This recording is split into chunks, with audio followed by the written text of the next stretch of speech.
तर आपण पुढच्या मनोगताकडे जातोय। अन्न व नागरी पुरवठा मंत्री सन्माननीय छगनराव भुजबळ साहेब, आदरणीय छगनरावजी भुजबळ।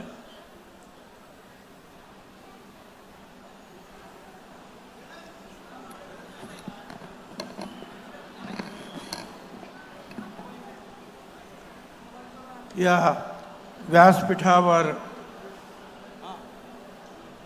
विराजमान असलेल्या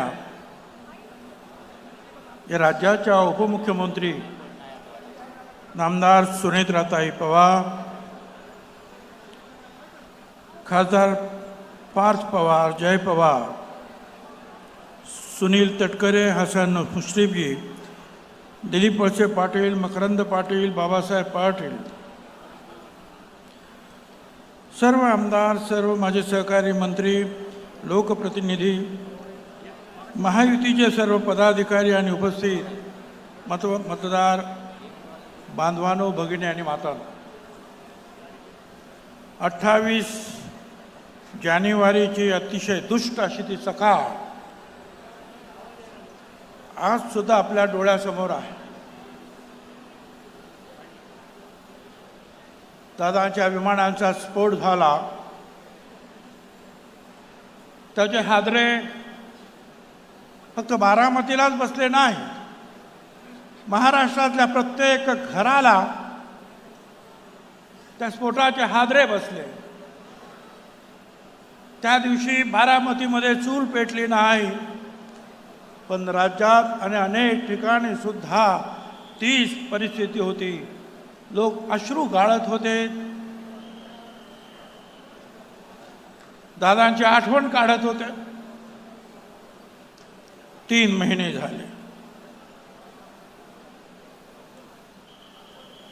पण ठीक आहे, ही जगराहटी आहे, आपला इतिहास आहे। एका पाठोपाठ एकानं ही विकासाची पालखी उचलायची आहे, पुढे चालायचं आहे। आजची ही सभा केवळ प्रचाराची सभा नाही, बारामतीच्या इतिहासामधील एक अतिशय भावनिक असा निर्णायक असा क्षण आहे।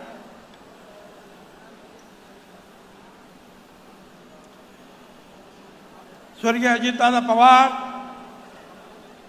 हे असे एक नेतृत्व ज्यांनी बारामतीचा चेहरा मोहरा बदलला, हे खरं आहे।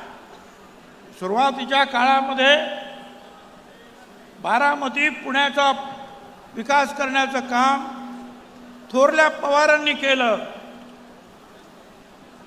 अनेक भारतातले भारताबाहेरचे सुद्धा नेते बारामतीला आले, पण त्यानंतरच्या काळामध्ये अजितदादांनी तोच विकासाचा रथ ओढायला सुरुवात केली आणि अतिशय वेगानं आधुनिक पद्धतीनं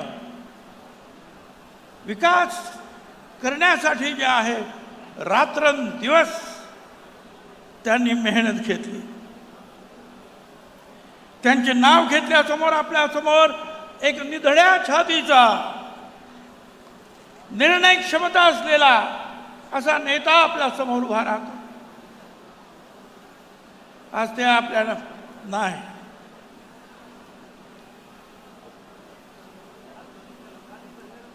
त्यांच्या जागी आपण सुनेत्राताईंना निवडणुकीला उभं केलं। मला आनंद आहे आणि मी आभार सुद्धा मानतो की महायुतीचे आमचे सगळे जे आहेत पुढारी, मुख्यमंत्री फडणवीस असतील किंवा शिंदे असतील, त्याचबरोबर महाविकास आघाडीचे जे नेते असतील, मग ते काँग्रेस असतील, पवारसाहेब गटांचे नेते असतील, सुप्रियाताई असतील, उद्धवजी ठाकरे असतील, रामदासजी आठवले असतील, अनेक आणि जानकर असतील, या सगळ्यांनी जे आहे बिनशर्त आणि क्षणाचाही विलंब न लावता ताईंना पाठिंबा जाहीर केला। एवढंच नाही तर फडणवीस सारख्या BJP पक्षात असलेल्या मुख्यमंत्र्यांना काँग्रेसच्या अध्यक्षांना फोन केला. या सध्याच्या परिस्थितीमध्ये हे चित्र दिसणं दुर्मिळ आहे, पण त्यांनी सुद्धा फोन केला की तुम्ही माघार घ्या आणि सुनीत्राताईंना पाठिंबा द्या. या सगळ्यांचा मी खरोखर आम्ही सगळेच मनापासून आभारी आहोत. परत तरीसुद्धा निवडणूक होते आहे, कारण काही अपक्ष जे आहेत ते निवडणुकीला उभे आहेत. मला कळलंच नाही हे कशासाठी उभे आहेत. एक तर आमचा नाशिकचा होता, काही बीडचे होते.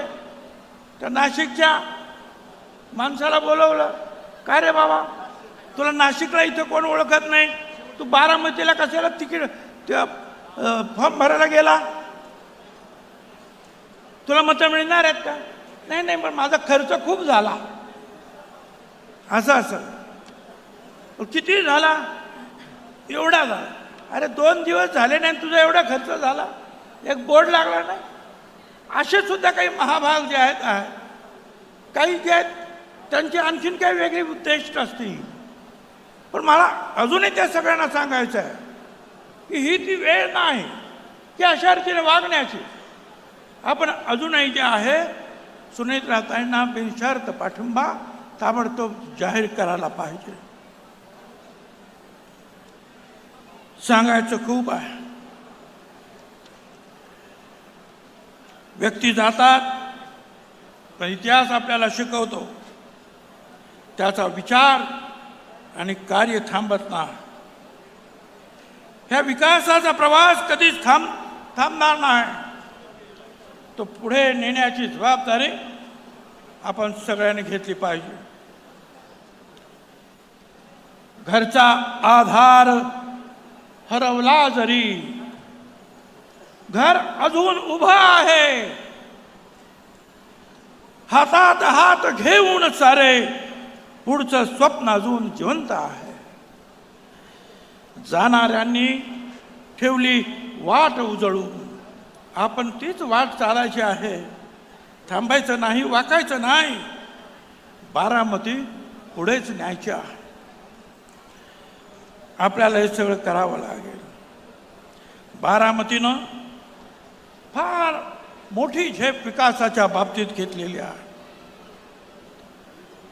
मला बारामतीकरांच्या सर्व बांधवांना, भगिनींना, मातांना सांगायचं आहे, हात जोडून विनंती करायची आहे.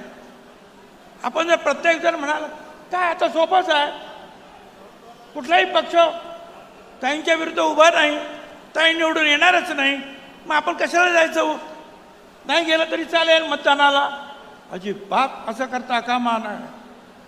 या वेळचं मत, एक एक मत हे अजितदादांना श्रद्धांजली, आदरांजली वाहणारं ठरणार आहे, हे लक्षात ठेवा. एक जण सुद्धा घरी बसता कामा नये.